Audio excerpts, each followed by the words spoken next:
I used to love Sundays. I used to love rushing down the stairs and waking up to my grandma's cooking. I used to love opening the windows and feeling the fresh air enter the room. I used to love the freedom, the autonomy, the ability to seemingly do anything. But I think out of all the things I loved, my favorite was the cartoons. Because I'd turn on the TV and I'd see Phineas and Ferb, and one would turn to the other and say, "Hey, I know what we're going to do today." And suddenly they're welding together pieces of metal, building a fully functional time machine just out of spare parts. Meanwhile, I'm still in my living room and thinking, well, how did they know how to do all this? I mean, backyard geniuses don't just come out of nowhere. Their curiosity, their compassion has to come from, well, somewhere. And yet, no one really talks about how these geniuses got their knack for cracking codes or building rocket ships. We always see them with their welding helmets or their glasses on, but never really where they came from. And I think when we do that, we miss a crucial part of their underlying vision. For me, it was never roller coasters or rocket ships. It was my kitchen dining room table. I come from a family of educators. My grandparents taught high school mathematics and music for decades. Meanwhile, my brother still TAs classes at his college. Growing up, I often found myself in the midst of conversations that revolved around lesson plans, student successes, and, of course, the occasional classroom chaos. But I think it was more than that. It was seeing their research recognized in the newspaper. It was seeing former students use the material that they taught in the next infrastructure project. I realized that the topics that I learned in school, they weren't just these abstract ideas, but really powerful tools for understanding the world. Now, I understand some of you may be well familiar with this idea, using it in school or using it for jobs and talking about it in presentations. But I think as a child that was only as tall as the dining room table, it was something that was instilled into me very early and carried with me ever since. It's been a couple of years since then, and I've had a lot of time to reflect on this thought. And I feel like in 2022 is when it really started to reform. At the time, we had just seen the limits of human technology on a global scale. Telehealth enabled healthcare access over incredibly long distances. Infrared thermal cameras have been installed in crowded places to identify those who had been infected. And mathematical models have been developed to help researchers and healthcare authorities predict expected mortality rates. To me, it reinforced this long-held idea that technology is a tool that improves our lives, that solves these issues. And that's true. But I think something that we often overlook is the severe adverse effects it has as well. Take, for example, the erosion of medical privacy due to widespread data collection that was necessary to understand more about this disease. Or the ethical considerations of digital surveillance. And lastly, the environmental impact of mass producing these single-use supplies for our medical facilities and for our daily lives. It was interesting, if not actually somewhat disheartening, to see this other side of the story that I never really got to talk about with my family. That the same technology that holds tremendous power to improve our lives also necessitates careful consideration and ethical responsibility. But I think out of all the technologies I've interacted with in my life, the one that this is most alarming toward is autonomous vehicles. So let me paint a picture. Imagine Tesla has finally perfected their automated driving technology. When you imagine that, what does it look like? And more specifically, if it were put in a situation where every outcome, every decision it made had a potential harm, how would it weigh the consequences? I think I myself had a very hard time grappling this question, so I asked some of my friends. One of them said, well, maybe we could consider the probability that a decision could be executed without flaw. Sure. Another one said, maybe we should consider the economic costs associated with each outcome. Well, I think each one has their benefits and their reasonings, but I think it's also important to consider that car crashes don't look cartoonish like this. They look like this, where real lives are at stake. And so I don't want to reduce ourselves to simply a data point. I want to understand how to make decisions in the full context and really consider how humans would make them. So with the opportunity to host the Future of AI Discovery Term in 2023, this is what our class explored. How can AI capture the way that humans make decisions in life-threatening situations? Well, to explore this question, we contacted Professor Velko Dublovich from North Carolina State University, whose research focuses on the ethics of AI. He invited our class over to NCSU's Visualization Gallery, in which we participated in one of his ongoing research projects that aimed to discover how individuals rated ethics within car collision scenarios. So we were given a scene, and we were asked to rate on a scale of 0 to 10 morality on 3 primary ethical frameworks. First, virtue ethics. What is the character or the personality of the person at hand? For example, we might be more inclined to forgive those who are selfless or courageous. And if you remember Phineas and Ferb, Dr. Doofenshmirtz as a kid was often vilified for being antisocial. Second one is deontology. Is the action itself morally righteous?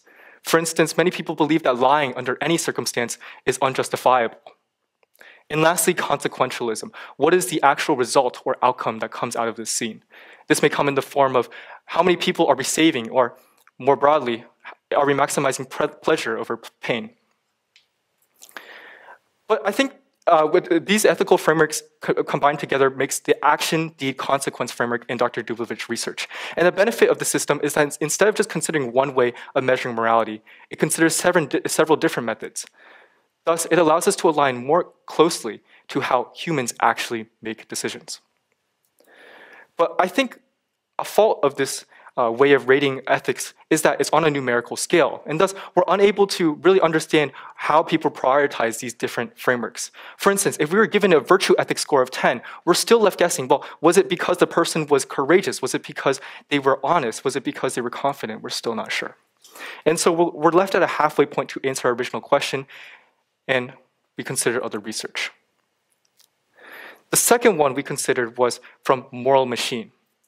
Their research gathered participants in which they chose 1 out of 2 scenarios for how an automated vehicle should act in a wreck. Moral Machine was then able to identify the preferences of the individuals, similar to the action-deed framework that we saw before. Moral Machine was able to identify, well, were the people more inclined to save those who are elder or those who are younger? Were they more inclined to save one particular sex over the other? Were they more inclined to save one particular social status over the other? And in terms of action, for example, the pedestrians are crossing a red light. By jaywalking, are they consenting to the potential harms that may come with this action? And lastly, in terms of consequence, well, how many people are being saved?